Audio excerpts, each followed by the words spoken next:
What's up, guys? This is Zach with the NewTube. Shout out to Fairs here, sharing my content here. Yeah, I did just drop some merch. I'm trying to save up money so I can relocate to a place that has better internet and make better videos for all of my viewers. Hello? Can you hear me? Don't exit this room, okay? This isn't a mistake.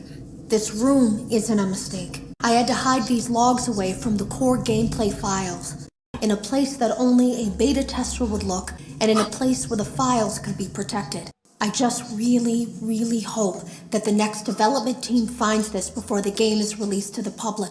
This game has some kind of malicious code in it that we haven't been able to fully contain or even understand, for that matter.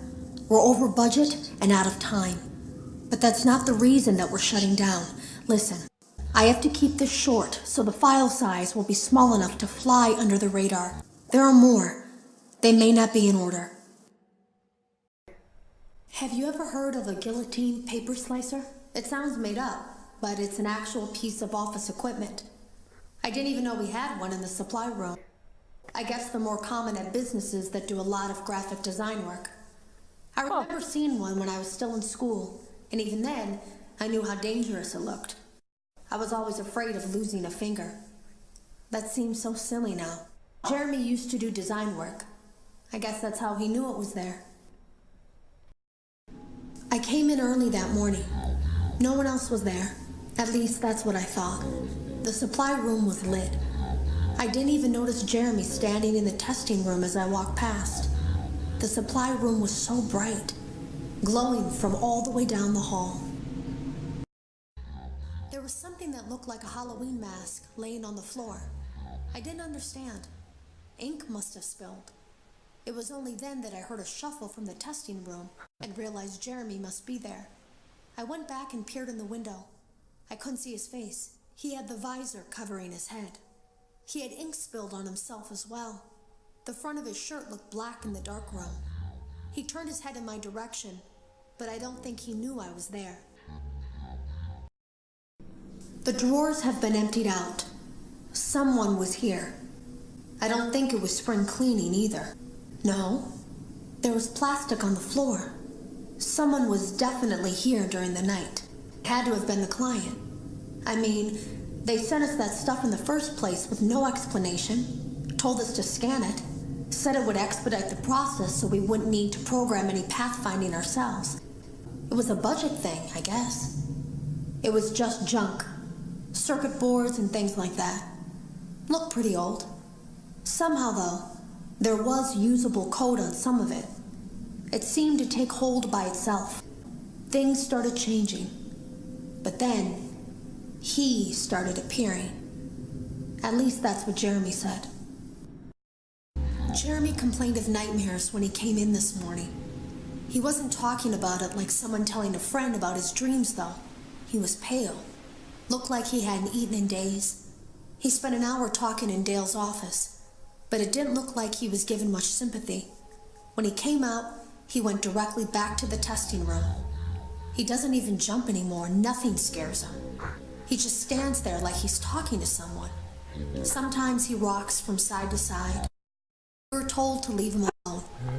I knew I was in line to do the testing next. They'd been prepping me for it. I guess they knew that Jeremy would need to be replaced soon. You can always tell when a company is getting ready to fire someone. They start giving out written warnings for silly things, making sure to build a paper trail and make a case for a firing. Things that normally no one would care about suddenly become grave offenses, all worthy of being written and documented. I guess it works two ways, because it also encourages a person to quit rather than be scrutinized so heavily. I think Jeremy was too far gone to consider that option, though. The thing about it is that I don't think they were going to fire him because of anything he was doing wrong. They just knew he'd seen something. They needed to discredit him. I heard a pretty heated conversation this morning between Dale, our manager, and someone else on the line. It really feels like this project is in trouble, in no small part because of the lawsuit, I'm sure. There has to be a lawsuit. There's no way there isn't. It happened in this building just a few doors down from me. I think it's made worse by the fact that Jeremy tried to tell us something was wrong. We all just saw it as a challenge to find what the problem was and fix it. Who could have known that? They lied to us. They lied to all of us. They told us that the whole point of this VR game was to undo the bad PR done by a rogue indie game developer who supposedly made up a bunch of crazy stories that tarnished the brand. But that's not true at all. In their haste to develop this VR game and clear their name, they sent us some things I don't think they intended us to see, such as a hard drive containing emails between Fazbear Entertainment and a certain indie developer. Fazbear Entertainment hired the game developer. Those indie games were designed to conceal and make light of what happened. This isn't just an attempt to rebrand. It's an elaborate cover-up, a campaign to discredit everything. I was told I had 3 days to finish Jeremy's work, but I know it's just passing the time. They don't really expect me to do anything. It's just to keep up appearances until the buyout is complete. We have to look like we have things under control. There's another potential development studio that wants to pick up from here, but who knows what kind of lies they're being fed to convince them to do it. Against my better judgment, I'm going to do my best to see what's here, make notes of it, and try to isolate where this thing is hiding. At least then, the next person that tests this will have a chance of getting rid of it. I saw it for the first time today. There was a character I couldn't make out who it was, standing at the end of the hall. I thought it was just bugged out, so I made a note of it and kept playing. But then it was looking in the window, and not like Chica or Bonnie would. It was actually looking in the window, seeing what I was doing. Today was my last day of beta testing, and the anomaly that I've been seeing is nowhere to be found. But after inspecting some of the files, it seems that it's attached itself to these logs. My logs. That can't be an accident. So now I have to make a choice. Do I leave these logs here for you to find, or do I try to purge this thing myself by destroying the logs? I've chosen the latter. I can't delete them.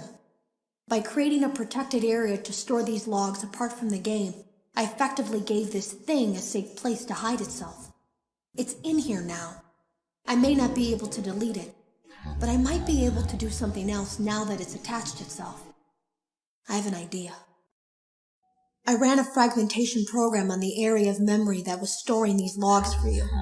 I effectively broke the files into pieces and broke the anomaly along with it. That means that you won't have my warnings to guide you, but hopefully it also means that this anomaly, this virus, or whatever it is, will remain broken and unable to do more damage. Hello. You don't know me. I had created a series of logs for you documenting the troubled development of this VR game that you're now testing, in hopes that you, whoever you are, and whatever team you're with, will abandon development. Now I fear that those logs are being used as a Trojan horse. If you're unable to abandon development, hide all traces of these logs that I've created. I fear that finding them and reassembling them will also reassemble the very thing I've tried so desperately to destroy. There is a way to kill it. It wants to escape through someone plugged into this game. That's you now. You have to let it begin the process of leaving through you. Then use the disconnect switch that I've embedded by the main stage. Let it approach you. Let it begin to merge with you. Play the music and flip the switch. That will cause a hard restart of the game and flush the memory, effectively killing it. I hope. Hey guys, thanks for staying with us. Hope you guys enjoyed, and once again, don't forget to like and sub. Goodbye!